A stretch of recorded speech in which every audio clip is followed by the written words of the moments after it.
680's Richard Southern joins us now. And Richard, we heard from Equifax today, and they are telling us that a lot of Canadians have been affected by its massive data breach. And it took them a while, Francis, to release the information about Canada because it was last week that they revealed this massive data breach in the U.S. Now we understand that 100,000 Canadians may have had their personal information compromised by this hack and perhaps may have had some of their credit card details stolen as well.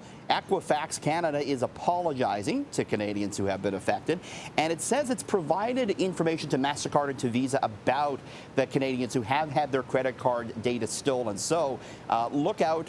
You will hear from your credit card company if you have been affected in this.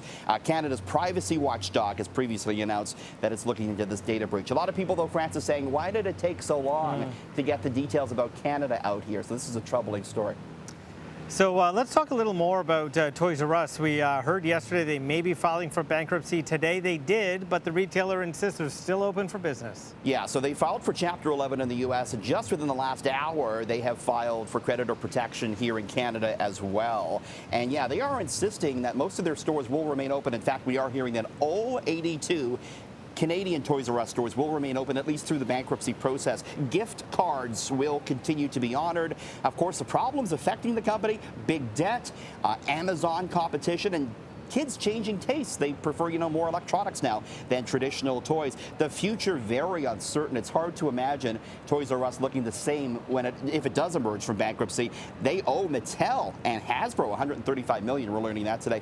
I'm getting all sorts of tweets on this story. Big reaction online. Let's take a look at some of them. Tish writes me at Richard680 News. She says, nothing was more exciting than circling everything you wanted in the catalog around Christmas for Toys R Us. John says, kids will never know the amount of excitement when your parents surprised you with a trip here. Carol says, with all the modern electronic gadgets that are available, children aren't interested in toys, want cell phones that can do it all. Ain't that the truth? Andrea says, I grew up in the 90s, and this is devastating. If I ever have kids, I will buy them actual toys instead of tablets or smartphones.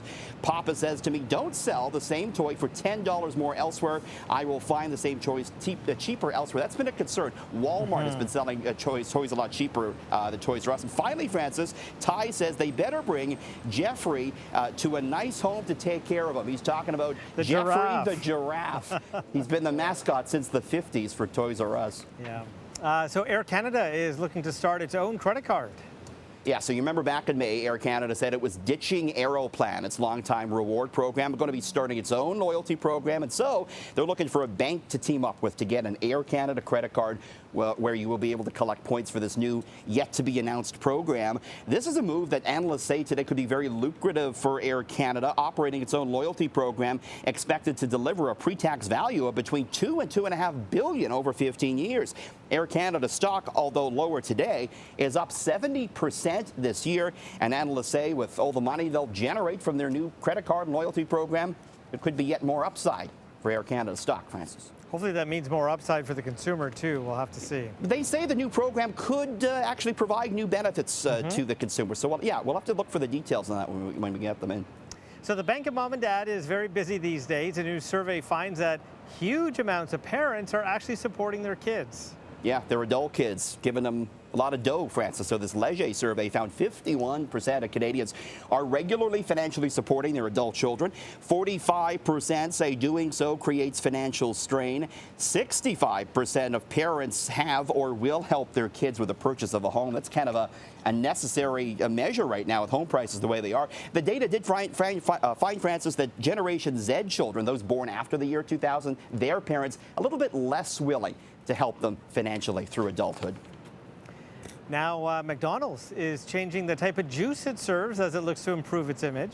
Yeah, kids get their Happy Meal, they're going to get some new juice in it. So instead of the Minute Maid boxes, McDonald's is rolling out a new product, which will be basically watered-down juice, organic, with much less sugar in it. New juice will be just 42% apple juice, the rest water, 10 grams fewer sugar. This chain, as well as most fast food chains, have been looking to improve their products health-wise. And it's actually worked. McDonald's sales have been up. Juice sales overall down 18% since 2012. So consumers have been turning away from that sugary juice beverage, Francis. I'm laughing because when we were kids, we had orange drink. Remember the McDonald's, orange remember drink at McDonald's in the big tubs at school? That Yeah. was good stuff. That was good drink, Francis. Yeah, that was really sugary. Totally. I don't think there was anything healthy about it. No, there was no orange juice in that. It was just orange color. Just orange drink. Thank you, Richard. Thanks. See you tomorrow.